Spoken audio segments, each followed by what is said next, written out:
वास्तवमा पश्चिम बंगाल सरकार गोर्खा प्रति अथवा यो क्षेत्रको प्रति ईमानदार थियो भने आज गैर संवैधानिक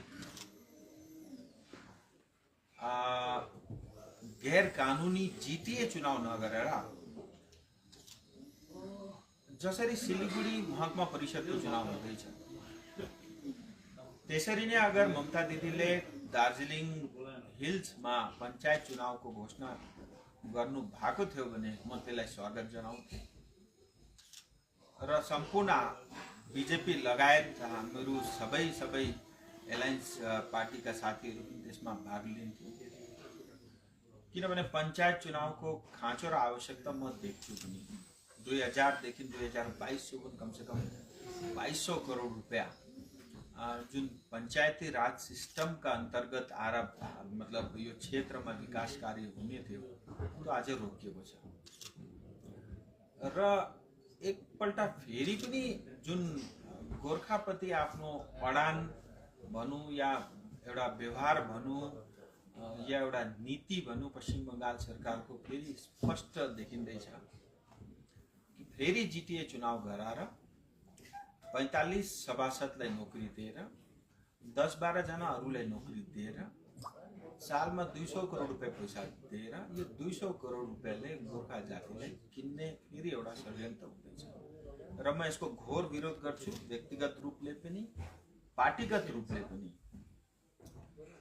र म एउटै सन्देश हामीहरुका सबै प्रेस मार्फत सम्पूर्ण जनता लगायत सबै पोलिटिकल पार्टीका नेतृत्वलाई पनि यही भन्न चाहन्छु यसलाई म एउटा अवसरका रूपमा पनि हेर्दैछु र जुन प्रकारको नीति पश्चिम बंगाल सरकारको छ यसको सबैले मिलेर हामीले विरोध गर्नुपर्छ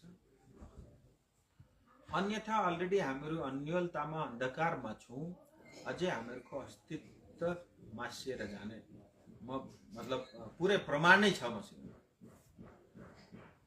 र म चाहन्छु मतलब यो चुनाव म जति पनि जाति प्रेमी भाषा प्रेमी गोर्खा प्रेमी छु हामीले भाग लिनु हुँदैन र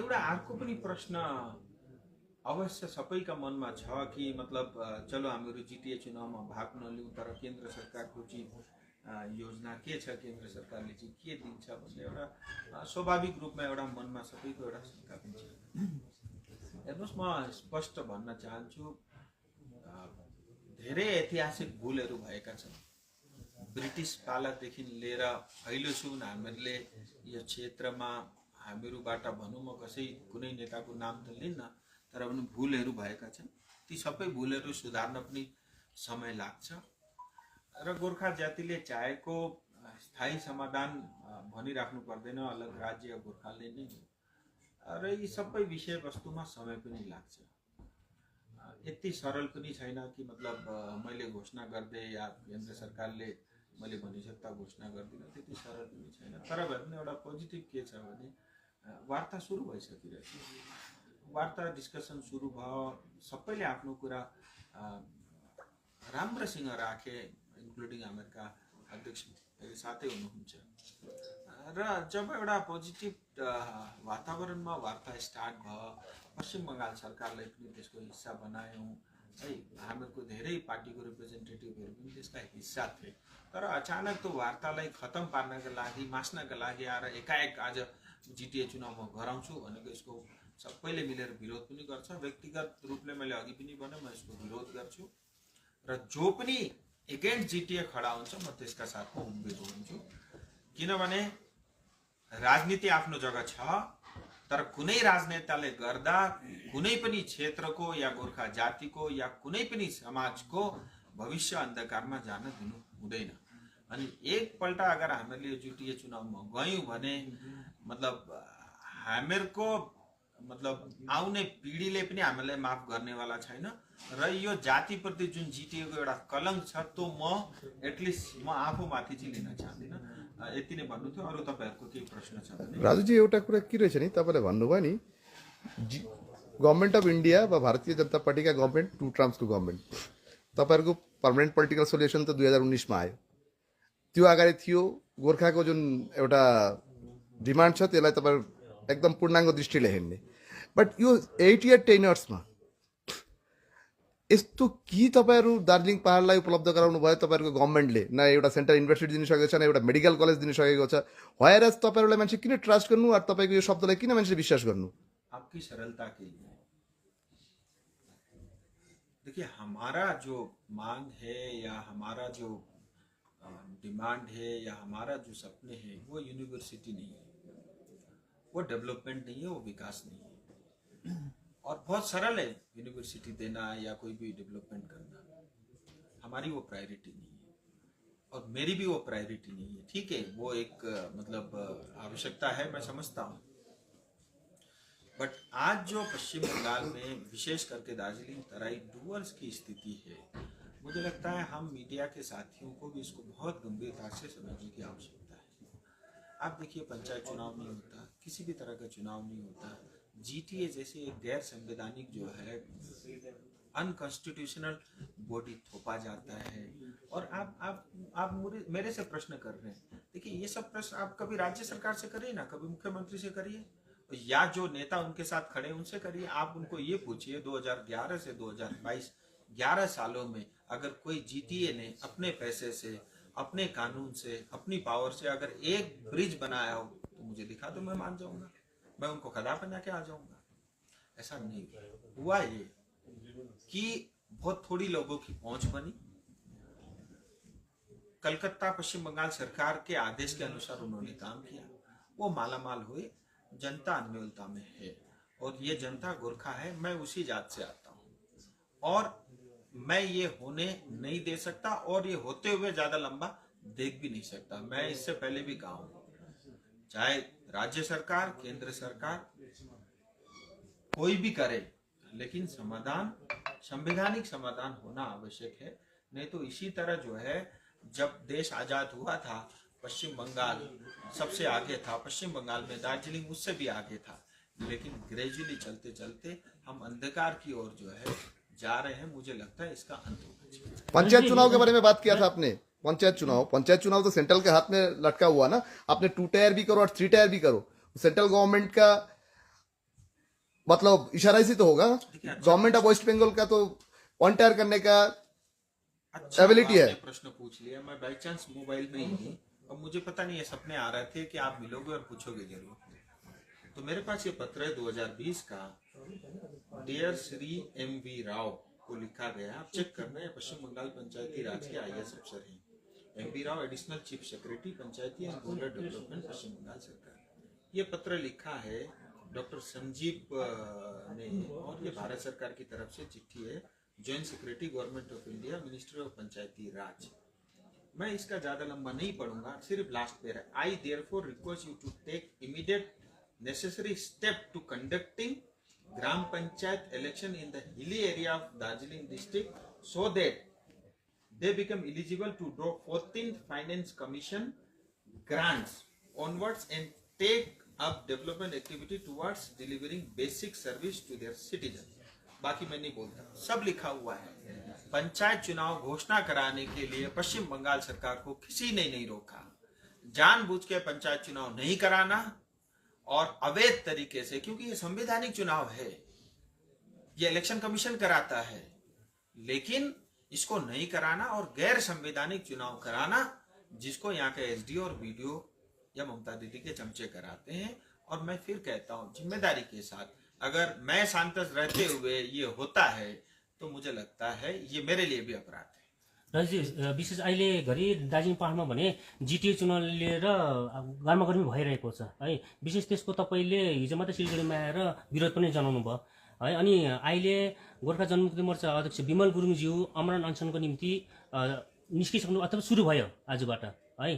अनि तपाईले हिजो भन्नुहुन्थ्यो यो जिटिए चुनावलाई लिएर तपाईँ रोडमा उत्रिनुहुन्छ, यो कहिले उत्रिनुहुन्छ? अनि जुन प्रकारले विमल गुरुङज्यू आफ्नो अनसनमा उत्रिनु भएको छ त्योतर्फ तपाईको के कस्तो विचार छ? एउटा दाजु, एउटा त याद राख्नुहोस्, मेरो विरोध अनित थापा, विमल गुरुङ या हाम्रा पार्टीका अजय अडवाणीजीलाई विरोध गरेको होइन।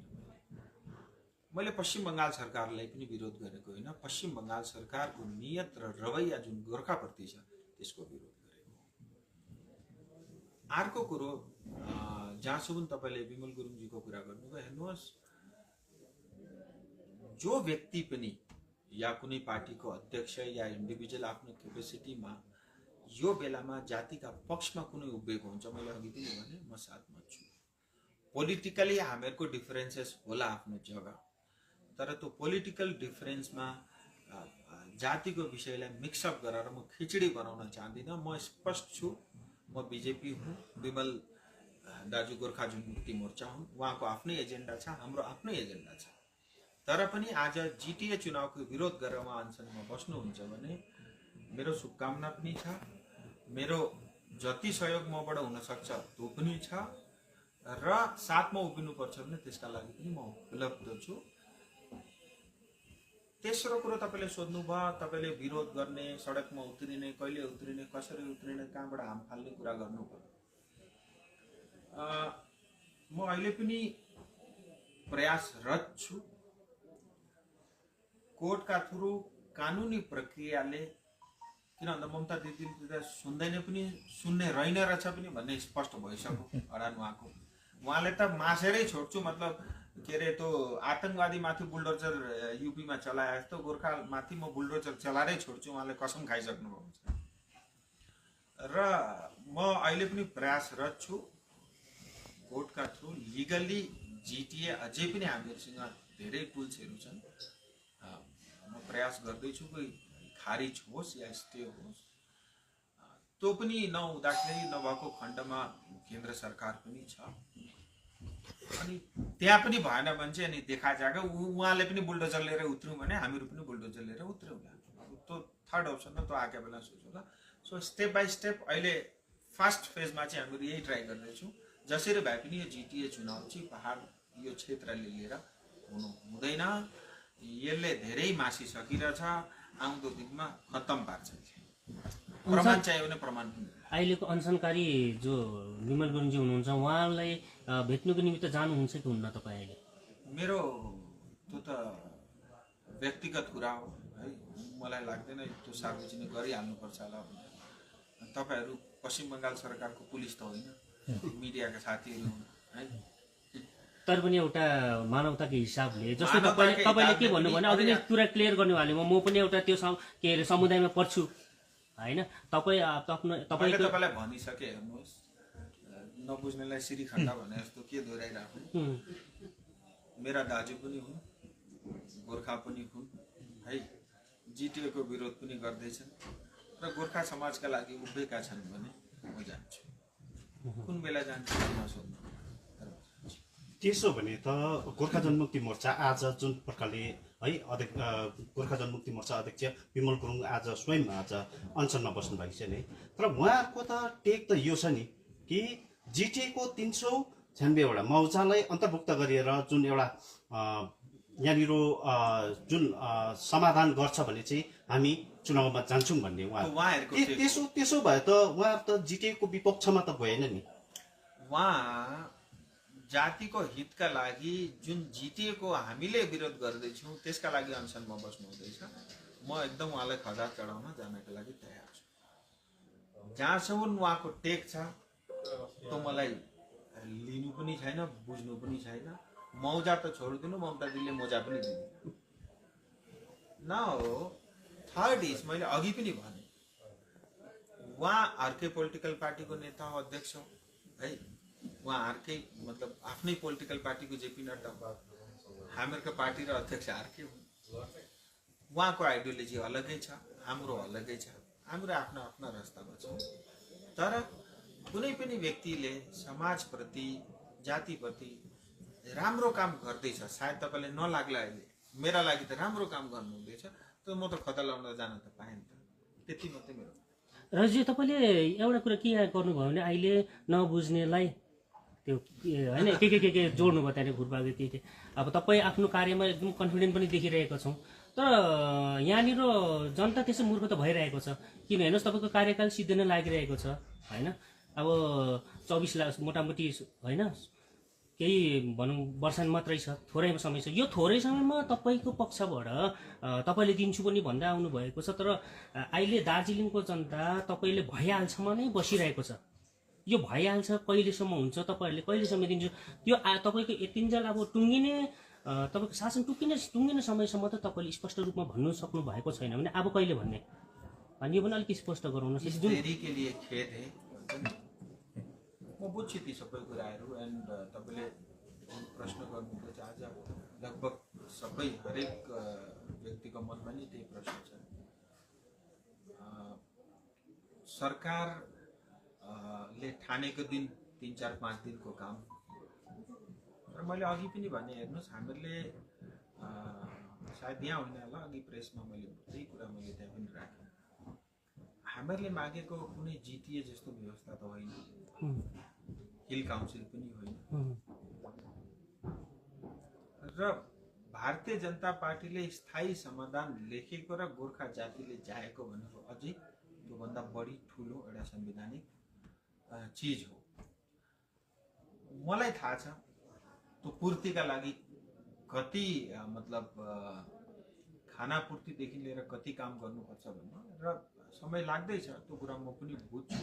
तर विश्वास राख्नुहोस्, अरू कसैले पनि गर्दैन, गर्ने भन्ने भारतीय जनता पार्टी हो, यही नरेन्द्र मोदीको सरकार हो, यही अनुसार छ।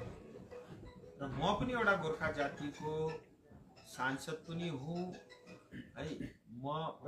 मलाई पनि एउटा प्रमाण गर्नु छ कि म मणिपुरमा जन्मे तापनि मेरो शरीरको नसामा एउटै रगत बग्दैछ भन्ने कुरा मेरा लागि त झन् अरू एलायन्स पार्टीका साथी भन्दा जिम्मेदारी र जवाबदेही बेसी छ। त्यो कुरा म पनि बुझ्छु। मेरो स्पष्ट अडान मैले अस्ति पनि राखेँ, अगर मेरो जातिका लागि मैले केही गर्न सकिनँ भने म धिक्कार छु यो राजनीतिलाई। राजनीति मेरो कुनै पेशा पनि होइन। विश्वास राख्नुहोस्, अवश्य हुन्छ, ठुलै हुन्छ, ठोस हुन्छ। तर अब धेरै कुराहरू सरकारले नगरिकन, पार्लियामेन्टमा केही कुरा नबोलिकन मैले आएर गडङमा सबै हुँ भनेर बोल्दा पनि मिल्दैन। तर विश्वास राख्नु, म त्यही त प्रयास गर्दैछु। म दिल्ली बसेर अस्ति मिलन दालाई पनि भने 3 साल भइसक्यो, झिङ्गा मार्दै बसेको त छु, केही त गर्दै। हेर्नुहोस्, आज सुन मैले मतलब व्यक्तिगत मेरा लागि केही पनि मैले गरेको छु।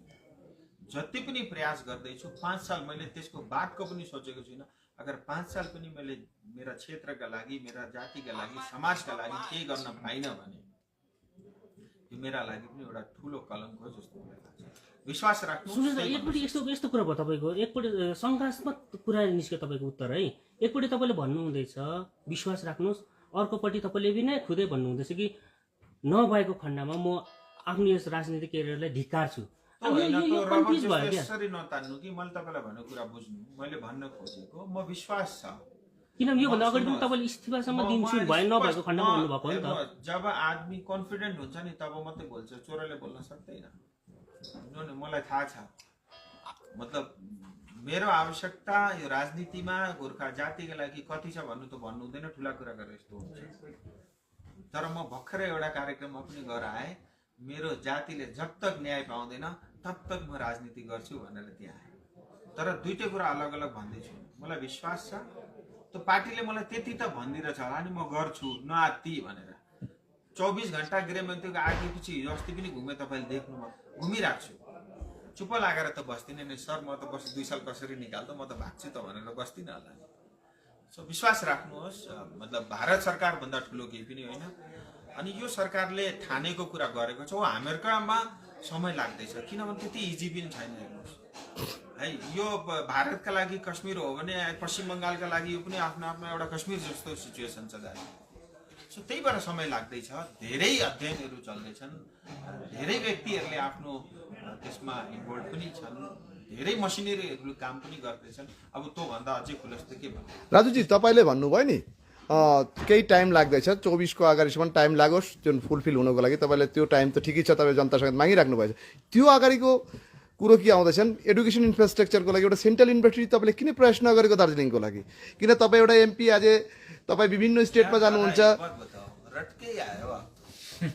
मैं एक बात बताता हूँ, आप मेरे से सेंट्रल यूनिवर्सिटी पूछ रहे हो, वो तो मैं कर ही रहा हूँ, ठीक है। मैं अभी आपसे पूछता हूँ, बंगाल सरकार को केंद्र सरकार ने ये कहा कि आप दोनों मेडिकल जो आपके जो अस्पताल है दार्जिलिंग कालीन में, उसको मेडिकल कॉलेज में अपग्रेड करो। क्यों नहीं किया? आपने तो कभी नहीं पूछा। पश्चिम बंगाल सरकारी यूनिवर्सिटी से, चला आपको ज्यादा लगाव है, मुझे लगता है आपको वहां से आपको डिग्री लेना होगा, मैं समझ सकता हूँ। दीदी ने तो यूनिवर्सिटी खोलने के लिए घोषणा भी कर दिया, एक अपॉइंट भी कर दिया वीसी को। कहाँ है? मैं तो खोज रहा हूं, मिल नहीं रहा है। मुझे लगता है ये सब बेकार की बात है, कोई दम नहीं है। असली बात ये है कि हमारी समस्या उससे कई बड़ी है, उसका समाधान पहले होना है। मैं एम्स भी लाऊंगा, यूनिवर्सिटी भी लाऊंगा, हाई कोर्ट भी लाऊंगा, और कौन कौन सा कोर्ट चाहिए सब लिख के तो मैं सब लाऊंगा। विष्टजी, यो पिपिएसलाई लिएर पहिलो वार्ता त भइसक्यो र दोस्रो वार्ता अहिलेसम्म पत्तो छैन नि। यो किन विलम्ब भइरहेछ? यहाँनिर धेरै जनताहरू अन्यलमा छन्। दुई के खेप कारण? बीचमा कि म एउटा कुरो स्पष्ट अझै बताएँ, दुई खेप बीचमा पश्चिम बंगालसँग पनि बात भयो है, उहाँहरूलाई पनि समय हामीले माग्यो। किन भन्दा लास्ट मिटिङमा हामीले सबैले आफ्नो कुरा राख्यौँ। पश्चिम बंगाल सरकारको भने एउटा रिप्रेजेन्टेटिभ खानापूर्तिको लागि त पठायो एउटा क्लर्कलाई, क्लर्क त भन्नु हुँदैन, एउटा मतलब अफसरै थिए, ऊ दिल्लीमा बस्छन्, जति पनि आफ्नो आफ्नो स्टेटको भवन हुन्छ उहाँको रिप्रेजेन्टेटिभ आइएस। तर जे भने पनि उहाँले मतलब बोल्ने काम त गरेन, खालि खानापूर्ति लेख्ने काम मात्रै गरे। र हामीले एउटा कुरो बुझ्यौँ कि पश्चिम बंगाल सरकार खालि सुन्न आएको भनेर। यो पालिका वार्तामा हामीहरू चाहन्छौँ पश्चिम बंगाल सरकारले पनि मुख खोलोस् भनेर। त्यसै प्रतीक्षामा हामीहरू छौँ।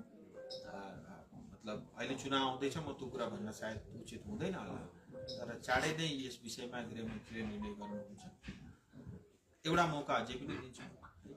फाँसी कसैले लगाउन जाँदैछ भने त्यसलाई पनि आखिरी हिस्सा सोध्ने छ नि चलन। अझै पनि एउटा प्रयास हुन्छ। आए पनि ठिकै छन्, आएनन् भने त्यसका बादमा जे घोषणा हुने हो त्यो घोषणा हुन्छ।